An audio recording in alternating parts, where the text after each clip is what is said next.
జిల్లా వెంకటాపూర్ మండలం పాలంపేట రామప్ప యునెస్కో గుర్తింపు పొందిన రామప్ప దేవాలయానికి కోస్టల్ ఓపెన్ క్యాస్ట్ వల్ల ప్రమాదం పొంచి ఉందని ఈరోజు ములుగు జిల్లా కేంద్రంలోని రిటైర్డ్ ఉద్యోగుల కార్యాలయంలో రామప్ప పరిరక్షణ సమితి ఆధ్వర్యంలో మాజీ సర్పంచ్ ఆకిరెడ్డి రామ్మోహన్ విలేకరుల సమావేశం ఏర్పాటు చేసి ఇప్పుడు పెను ముప్పులో పడ్డది. రెండో విషయం ఏంటంటే 3 టీఎంసీల కెపాసిటీ కలిగిన రామప్ప చెరువు గతంలో 2394 ఎకరాల విస్తీర్ణం ఉండే. అది నేడు 1956లో స్థానిక జంగాలపల్లి వాసి సర్పంచ్గా ఉన్న సందర్భంలో మా ఊరు మునుగుతానని చెప్పి అసలు అలిగేలేని రామప్ప చెరువుకు అలుగును ఏర్పాటు చేయించి అప్పుడే బ్లాస్టింగ్లు చేయించి అలుగును ఏర్పాటు చేయడం వల్ల అది 36 ఫీట్లకు పరిమితంగా కుదించబడ్డది. 52 ఫీట్లు ఉండాల్సిన చెరువు కట్ట ఇవాళ 36 ఫీట్లకు అయిపోయింది. అదొక నష్టం జరిగింది. ఇప్పుడు సుమారుగా 14 నుంచి 1500 ఎకరాల విస్తీర్ణము 3 టీఎంసీల కెపాసిటీ గల రామప్ప చెరువు గర్భం నుంచి ఉన్న లీనమెంట్స్ ద్వారా ఈ నీళ్ళన్ని ఓపెన్ కాస్ట్లకు పోయే ప్రమాదం ఉన్నది. చెరువు మీద ఆధారపడ్డ సుమారు 30,000 ఎకరాల వ్యవసాయ భూమి స్థిరీకరించబడింది కలిపి సుమారు 30,000 ఎకరాలు సాగైతాంది. అదేవిధంగా పాలంపేట, వెంకటాపూరు, బర్గెలేన్పల్లి, ఇంచర్ల, జీవంతరావుపల్లె, పాల్సాపల్లె, ములుగు, కేశవాపూర్, నర్సాపూర్, సింగరగుంటపల్లె, పాపాయపల్లె గ్రామాల్లో ఉన్న మత్స్య కార్మికులందరికీ అదొక శాశ్వత జీవన విధానమైన సంపద, మత్స్య సంపద కూడా చెరువు వట్టిపోతే చెరువులో నీళ్లు లేకుండా పోయే ప్రమాదం ఉన్నది.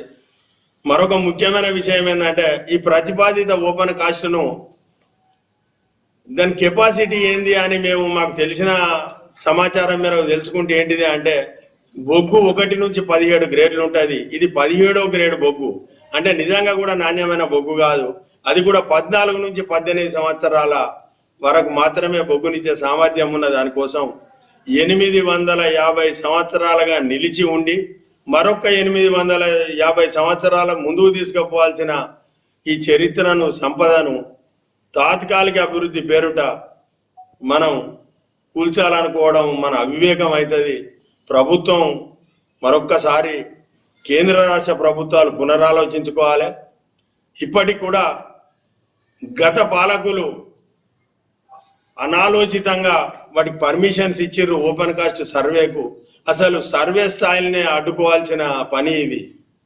కానీ ఆ సర్వే రిపోర్ట్ పట్టుకొని సింగరేణిలో ఉండే అధికారులు వాళ్ళను ప్రోద్బలపరిచే కొన్ని కార్పొరేట్ శక్తులు ఇవాళ ఓపెన్ కాస్ట్ బావిని మళ్ళీ తిరిగి ఏర్పాటు చేయాలని చెప్పి ప్రయత్నం చేస్తున్నప్పుడు మేము దీన్ని కేంద్ర బొగ్గు గనుల శాఖ మంత్రి కిషన్ రెడ్డి దృష్టికి తీసుకుపోయినాం. ఆయన అప్పుడు సానుకూలంగా స్పందించిండు. మాకు ఒక ధైర్యం వచ్చింది.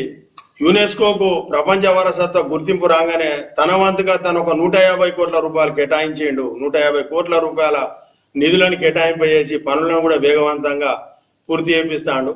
ఇదే సందర్భంలో స్థానిక ఎమ్మెల్యే మన మంత్రివర్యులు సీతక్క గారిని కలవడం జరిగింది. సీతక్క గారు కూడా మా ముందే సింగరేణి అధికారులకు ఫోన్ చేసారు.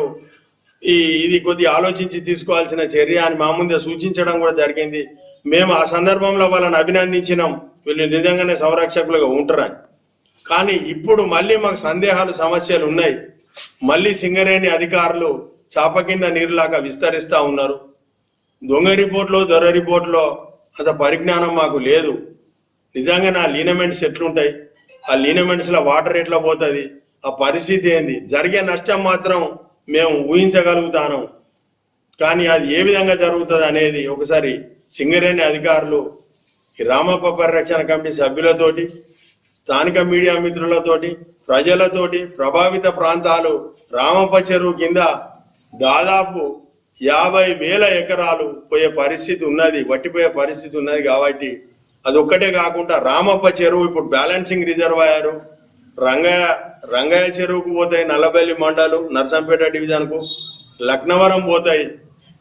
రామప్ప చెరువు నుండే వరంగల్ నగరానికి మంచినీటిని పోయే ధర్మసాగర్ చెరువును నింపేది ఉన్నది.